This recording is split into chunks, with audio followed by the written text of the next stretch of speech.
En los vídeos anteriores hemos visto que podemos expresar la posición de un sólido, de un sistema de coordenadas solidario a este sólido en el espacio mediante un vector. También hemos visto que para representar la orientación teníamos diferentes alternativas. Hemos visto las matrices de rotación, los ángulos de Euler, el par de rotación y los cuaternios, cada uno con sus ventajas y sus limitaciones. Evidentemente a mí me va a hacer falta en general representar posiciones y orientaciones. Y es lo que vamos a abordar en este capítulo con la herramienta más frecuente, que son las matrices de transformación homogénea, aunque comentaremos por lo menos que existen otras alternativas. Bueno, vamos a aplicar el concepto o el término de desplazamiento cuando hacemos ese movimiento que implica tanto una traslación como una rotación, la combinación de ambas. Sabemos, como decíamos, que todo posicionamiento, toda traslación, la podemos conseguir mediante un vector de tres coordenadas, px, py, pz. Por otro lado, también sabemos que toda rotación la podemos conseguir definiendo un eje que pasa por el origen, un eje de rotación, y un ángulo que tenemos que rotar en torno a ese eje. Cuando tenemos que combinar ambas cosas, cuando tenemos que representar un desplazamiento que implica traslación y rotación, tenemos que dotarnos de alguna herramienta. Lo primero que tenemos que establecer es que siempre vamos a poder representar ese desplazamiento generalizado, ese desplazamiento que implica traslación y rotación, mediante la combinación, mediante la concatenación de traslaciones y rotaciones, en el orden correcto. Entonces, siempre yo podré definir cómo está orientado un sistema en el espacio 3D, respecto a un sistema de referencia, mediante un vector que me dice dónde está el origen y mediante un elemento, por ejemplo el par de rotación, que me define la rotación del sistema de coordenadas. En principio, como digo, hay diferentes herramientas para hacer esto. Si por un lado cogemos posición mediante vector x y z y orientación, definición de la orientación mediante matrices de rotación, esto me va a dar lugar a lo que vamos a llamar matriz de transformación homogénea. La otra vía que considerábamos interesante para representar las orientaciones eran los cuaternios. Si combinamos la información de la posición mediante el vector con la información de la orientación entre los cuaternios de la manera correcta o de la manera más potente, llegaremos a la herramienta de los cuaternios duales. Es una herramienta que es poderosa, no es que esté excesivamente complicada, pero posiblemente se salga un poco de la duración y del alcance del curso, con lo cual no lo vamos a tratar. Pero sí que es importante que conozcamos que existe los cuaternios duales, que lo que hacen es extender el concepto de los cuaternios y de la álgebra dual a un concepto que son los cuaternios duales y que de manera conjunta extrapolan las operaciones que habíamos visto con los cuaternios, multiplicación de cuaternios, suma de cuaternios, cuaterno inverso, cuaterno conjugado, lo amplía a los duales y me permite trabajar de manera conjunta y eficiente con traslaciones y rotaciones. Como alternativa, perdiendo buena parte de esa potencia, nos vamos a limitar a trabajar con los cuaternios por un lado y los vectores de traslación por otro lado. Es decir, trabajaremos con ambos a la vez, pero no de manera integrada. Vamos en este capítulo, en todo caso, a trabajar con la primera alternativa, que son las matrices de transformación homogénea. Y vamos a plantearlo la necesidad o el interés de la siguiente manera. Imaginemos que yo tengo este punto P, le voy a someter a una rotación. Para hacerlo visualmente fácil, vamos a rotar en torno al eje Z, un cierto ángulo que es pi medios, y una vez que lo he rotado, voy a trasladarle según el vector D, que es un vector además que está a lo largo del eje Z. Como estos movimientos que he definido son sencillos de visualizar, pues si el punto P tiene coordenadas en la X1, en la Y0 y en la Z26, le roto según el eje Z pi medios, se va a convertir en el punto P', cuyas coordenadas son visualmente en este caso fáciles de localizar, serían 0 para la X, 1 para la Y y mantenemos el 26 para la Z. Finalmente, si le traslado mediante el vector D, que va a ser 0,08 en este caso, en vertical, pues se me convierte en el 0,134. De otra manera que tenemos visualmente en este caso fácil identificar los movimientos que estamos haciendo. Bueno, ¿cómo haríamos esto con nuestras matrices y nuestros vectores? Pues sabemos que el resultado de rotar el punto P según la rotación R1 es multiplicar P por R1. Si luego encima le desplazo según el vector D1, pues el resultado final será que el punto P1 será R1 por P más D1. La primera parte, R1 por P, es convertirla en P' y sumarle D1 es pasar a P1. Hasta ahí, sencillo. Tenemos una operación de producto de matriz por vector y después de suma de vectores. Operación sencilla. Supongamos que quiero repetir esta acción y que quiero convertir P1 en un nuevo punto P2. Ese punto P2, a su vez, vendría dado por una rotación R2 del punto P1, que es el punto que ya hemos movido, y una traslación D2. Si donde pone P1 pongo la expresión anterior, tendríamos esta expresión de aquí, que si la desarrollo un poco me queda R2 por R1 por P1 más R2 por D1 más D2. Fijaros que se me ha complicado un poquito ya la expresión, es un poquito más farragosa. Imaginar que a su vez vuelvo a hacer este desplazamiento de mi punto P1, lo vuelvo a rotar y trasladar. Llegaría a una expresión, como veis, que se van acumulando los productos de matrices, pero además tengo otros productos de las matrices hasta la i-1, más otra hasta la i-2, etc. Esto va creciendo. Y esto es habitual que hagamos tanto cuando trabajamos con robótica, que cogemos los objetos y los vamos moviendo, vamos concatenando movimientos, como cuando trabajamos con gráficos de ordenador, en el cual pues, un objeto se mueve, se gira, etc., ¿no? Entonces, este modo de operar no sería eficiente. No podíamos plantearnos hacernos otro modo de organizar las operaciones que fuese más compacto, más agrupado. Pues sí, basta con que hagamos una cierta modificación de cómo lo escribimos. Esta era mi expresión original. P1 igual a R1 por P más D1. Imaginar que la reescribimos matricialmente. Ponemos en este primer término de la izquierda, es una matriz columna que tiene 4 elementos, no 3 sino 4, P1 que es un vector, P1X, P1Y, P1Z y le añadimos un 1 debajo. A la derecha lo mismo, el punto P, el punto original del que partíamos es Px, Py, Pz y le añadimos un 1. Hemos construido un vector de 4 elementos. Y en la parte de la matriz, en lugar de esta expresión, tenemos esto elemento de aquí es una matriz 3×3, que es mi matriz de rotación, R. La matriz que habíamos utilizado antes, R1, matriz 3×3. Aquí tenemos un vector de 3 elementos columna, un vector que es de 1x, de 1y, de 1z, en columna, en vertical. Este 0 es una fila de 3 ceros, 0, 0, 0. Y este 1 es un único elemento, 1. Con lo cual tenemos aquí una matriz 4×4, que si revisamos las operaciones me está diciendo que P1 es R1 por P más D1 por 1, la expresión de arriba. Y en la fila de abajo tenemos 1 igual a 0 por P, 0 más 1, 1 igual a 1. Luego, esta igualdad es exactamente la misma que esta, pero hemos convertido este producto de matriz por vector más suma de vector en un producto de matriz. ¿Qué ventaja tenemos con esto? Pues fijaros, esta es la expresión que teníamos antes cuando concatenábamos 3 secuencias de rotación-traslación. Nos iba creciendo la expresión, iban apareciendo sumandos, iba siendo cada vez más farragosa. Imaginar esto después de 10 movimientos, ¿bien? Sin embargo, esta expresión ahora se nos convierte en esta, donde tenemos únicamente el producto de 3 matrices. Cada una de estas matrices, cada una de estas T's, corresponde a una de estas matrices 4×4, formadas por la correspondiente R, la correspondiente D, fila de 0, 0, 0 y un 1. Finalmente, estas 3 matrices multiplicadas me dan una única matriz 4×4. Bien, a este modo de expresar el vector, los vectores P que se han convertido de dimensión 3 a dimensión 4 añadiendo este 1, es lo que llamamos la expresión en coordenadas homogéneas de ese vector. De manera más genérica, lo que hacemos es pasar de un espacio de dimensión n a un espacio de dimensión n más 1, añadiéndole una cuarta coordenada y multiplicando todos los elementos de ese vector original por ese valor de la cuarta coordenada. Es decir, del punto x y z pasaríamos genéricamente al omega por x, omega por y, omega por z y omega, donde hemos multiplicado los 3 elementos por omega y hemos añadido ese omega.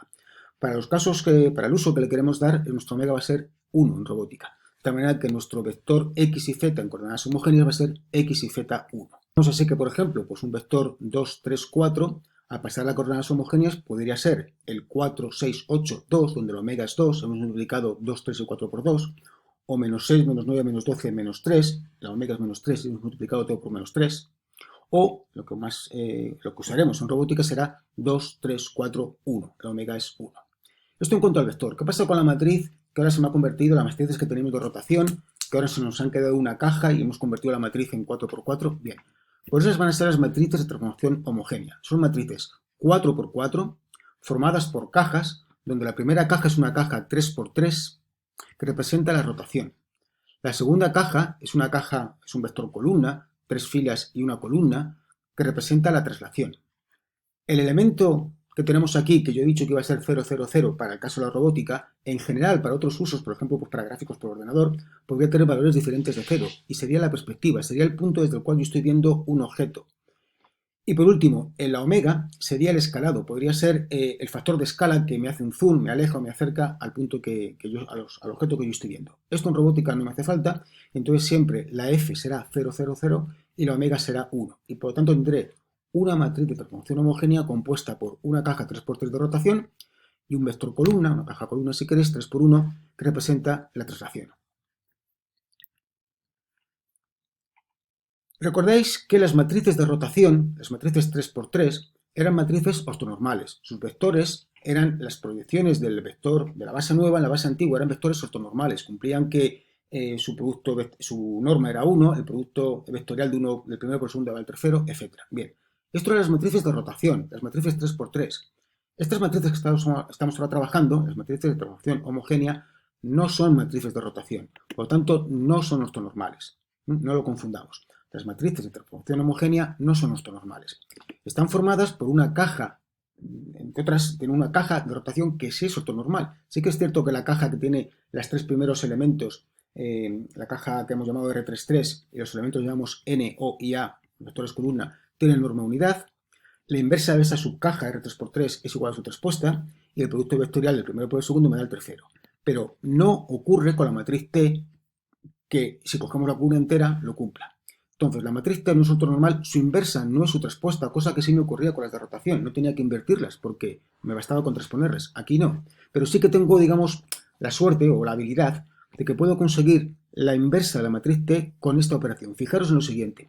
Esta caja de aquí está traspuesta. Normalmente sería N en vertical, O en vertical y A en vertical. Aquí está traspuesta N en horizontal, O en horizontal y A en horizontal. He traspuesto o invertido la subcaja de rotación. Ahora, la columna que tenemos aquí de traslación la voy a convertir en lo siguiente. Es el producto escalar del vector n, el vector que constituye la primera columna de R, por el vector p. Aquí está puesto como n traspuesta por p, en plan producto matricial, ¿no? Entonces sería vector fila por vector columna, producto escalar a fin de cuentas. Y con el signo cambiado. Lo mismo con el O y lo mismo con el A. Y abajo me queda 0001. ¿Vale? El producto de matriz de transformación homogénea me sigue quedando una transformación homogénea. Entonces, esto es la inversa que no es la traspuesta. ¿De acuerdo? Entonces, con matriz de transformación homogénea no podemos aplicar lo de inversa igual a traspuesta, pero sí podemos aplicar esa otra expresión que desde el punto de vista de no tener que invertir una matriz y que computacionalmente es costoso, pues evidentemente nos es interesante. Esta inversa de la matriz de transformación homogénea me permite pues hacer lo que tenéis aquí abajo. Si yo con la matriz T era capaz de averiguar las coordenadas en la base antigua a partir de la base nueva, pues con la T-1 averiguaré las coordenadas en la base nueva a partir de la base antigua. Os recuerdo que esto con la rotación solo bastaba con poner aquí R traspuesta. Lo mismo que con las matrices de rotación tenemos tres usos alternativos, tres interpretaciones, si queréis, diferentes, con las matrices de transformación homogénea nos ocurre lo mismo. Esta expresión de matriz 4×4 la puedo entender como un modo de ubicar, de localizar dónde está mi sistema nuevo en base o en referencia al sistema original. He tenido mi sólido, le he movido, le he llevado a otro sitio, esto lo he hecho mediante traslaciones y rotaciones, pues ¿dónde está finalmente? Pues lo puedo expresar dando esta matriz que me indica cómo está el origen de trasladado, dónde está el origen del nuevo sistema y cómo está rotado. La segunda interpretación es hacer un cambio de base. Tengo un punto único en el espacio, este punto R que está aquí fijado, sé sus coordenadas en la base nueva, en la base UVW, quiero averiguar sus coordenadas en la base original, en la base X y Z, y lo puedo hacer de esta manera. De la misma manera que hacíamos con las matrices de rotación. Hemos extendido esas facilidades de uso. Y la tercera interpretación es que ahora tengo solamente un sistema, no lo muevo, pero tengo un punto y es al que me dedico a mover ese punto. Ese punto que le he rotado y le he trasladado, le puedo obtener, se va a convertir en un punto R', que le puedo obtener de esta manera. R' será T por R. Bien, las matrices de transformación homogénea representan, por lo tanto, conjuntamente traslaciones y rotaciones, pero evidentemente van a poder también representar solo una traslación o solo una rotación. Y basta con hacer lo siguiente, en el caso de que tengamos solamente traslación pura, no hay rotación, pues mi sistema original y mi sistema final no están rotados, están únicamente trasladados, entonces la matriz que define la orientación del sistema final respecto al primero es la matriz de identidad. Por lo tanto, en ese caso de traslación pura, tendré que la R es la matriz de identidad. Y únicamente habrá información del movimiento en la caja, columna en este caso, que me da la traslación. De esta manera, por ejemplo, si tengo que aplicar una matriz de transformación homogénea que solamente representa una traslación a un cambio de sistema de coordenadas, a un cambio de base, recordar que esto cuando hacíamos con vectores era sumar los vectores. Y aquí no sale lo mismo porque la disposición que hemos puesto en mi matriz de transformación homogénea me da lugar a que si esto es la matriz de identidad, el resultado es que Rx es Ru más Px, Ri es Rv más Pi y Rz Rw más Pz. Entonces la operación me es válida, me sigue siendo válido que la matriz T por el vector R en la base nueva me obtiene el vector R en la base antigua de la misma manera que lo hacemos sumando vectores. Si en lugar de hacer el cambio de base lo que hacemos es mover el vector, tenemos lo mismo. ¿De acuerdo? En el caso de que por otro lado tengamos únicamente rotación o ya traslación, lo que tendríamos es que la caja de traslación sería 0, 0, 0. No hay desplazamiento, perdón, no hay traslación. Estamos únicamente haciendo rotación, manteniendo fijo el origen. Entonces tendríamos que la caja de rotación sería por las rotaciones básicas, rotación en X, en Y y en Z, que ya vimos en su día cuando hablábamos de las matrices de rotación. De esta manera, pues el cambio de base, cuando solamente rotación, pues sería coger una matriz de transformación homogénea que tiene ceros 0, 0, 0, 1 en la cuarta columna. Las tres primeras columnas estarían dadas por la matriz de rotación complementadas con ceros abajo y haríamos la operación que hacíamos con la matriz de rotación. Las coordenadas en la base nueva, premultiplicadas por la matriz de transformación homogénea, me dan las coordenadas en la base antigua. Y si lo que hacemos es rotar el vector de la misma manera. Tenemos, digamos, las mismas operaciones que estamos haciendo con rotaciones, las hemos extendido a transformaciones homogéneas que incluyen rotación y traslación. Ahora bien, es importante que tengamos muy claro el orden. Es decir, ¿qué hacemos primero? ¿Rotamos o trasladamos? Y también es muy importante, lo mismo que hacemos en rotaciones, que digamos si vamos a explicar los movimientos referidos al sistema antiguo o al sistema nuevo. Es decir, no es lo mismo decir rota en torno al eje Z y una vez que has rotado, trasládate unas coordenadas 7, 8, 9. Pero 7, 8, 9, ¿medidas en qué? ¿En el sistema original o en el sistema que ya has rotado? Entonces, eso hay que distinguirlo. Digamos que tengamos cuatro alternativas, rotar y trasladar o trasladar y rotar, y en cada una de ellas explicar ese movimiento en la base antigua o en la base nueva. Como nos ocurría también con las rotaciones, lo más frecuente es explicarlo con la base nueva, ¿vale? Entonces, digamos, centremos o focalicemos las ideas en ese caso. Los movimientos se expresan en la base que se va moviendo, en el sistema de coordenadas que se va moviendo. Pero en todo caso, siempre teniendo en cuenta que es importante saber si primero rotamos y después trasladamos o al revés. Para que lo veamos claramente, visualmente, tenemos aquí este ejemplo, ¿no? Lo que voy a hacer es coger el sistema original X y Z y someterle a dos movimientos, que va a ser traslación y rotación. En un caso, primero rotación y después traslación. ¿Qué pasaría? Pues mirar, cojo mi sistema X y Z y primero le voy a rotar en torno al eje Z 180 grados, de tal manera que el eje X, que va para adelante, cuando le rote se va a quedar atrás del todo, mirando hacia atrás. El eje Y se va a quedar mirando hacia la izquierda. Y una vez que he hecho eso, voy a hacer un movimiento dado por el vector menos 1, 1, 2, medido en la base móvil, en la base nueva, medido en el sistema ya rotado. De tal manera que el menos 1, recordar que el X me ha quedado para atrás. Luego el menos 1 ahora es para adelante. El Y me ha quedado para la izquierda. Luego el 1 de la Y es hacia la izquierda. He hecho este movimiento y este. Y la Z me queda igual, este de aquí arriba. Este es el resultado de este movimiento. Rotar y después trasladar, dando esta traslación referida a los nuevos ejes, a los ejes móviles. Si por el contrario, lo que hago es, primero traslado y después roto, tendríamos lo siguiente. Primero traslado menos 1, 1, 2. El sistema es el original, el X y Z, menos 1 vamos para atrás, 1 vamos para la derecha y 2 subimos. Tendríamos el sistema no como está aquí pintado, pero sí con el origen aquí. Estaría el sistema con el origen aquí orientado igual que este. Y una vez que estamos aquí con la X para la derecha, perdón, con la Y para la derecha, la X hacia afuera y la Z para arriba, rotamos en torno a Z 180 grados. Con lo cual, la Y que estaba para la derecha se me va a la izquierda.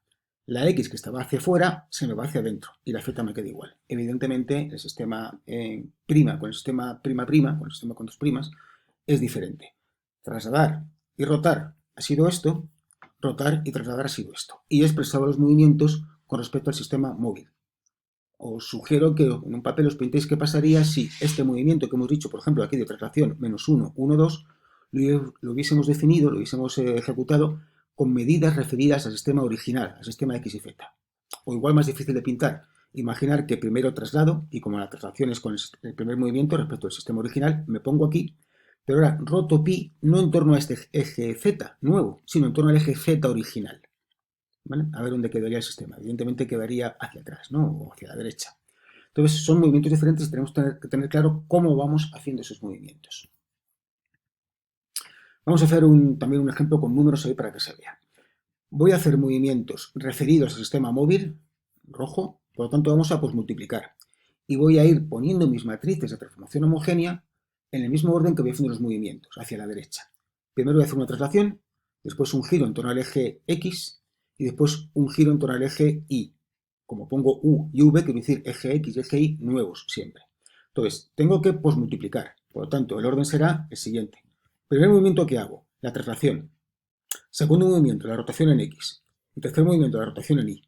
el producto de estas tres matrices, que son, la primera matriz corresponde a la traslación, fijaros que tenemos aquí únicamente la traslación. El siguiente la rotación en X, fijaros con el 1 aquí, 1, 0, 0, 1, 0, 0.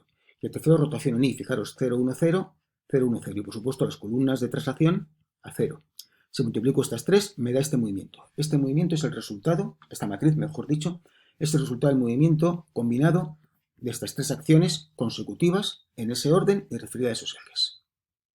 Si hago la otra alternativa, que sería hacerlo referido al sistema fijo. Le digo que esto no es lo usual, por fin, porque quede claro, referido al sistema fijo. Tendría que premultiplicar, con lo cual, si primero hago un giro en torno al eje X, después una traslación en torno al original eje X, no al nuevo, al original eje X, de eje X y Z, definida por este vector, y finalmente un giro en torno al original sistema o vector Z, tendríamos este orden. Primero tendría el giro aquí en torno al eje X, premultiplico por la traslación y premultiplico por la rotación en Z. Estas matrices expresadas son estas y me da este resultado.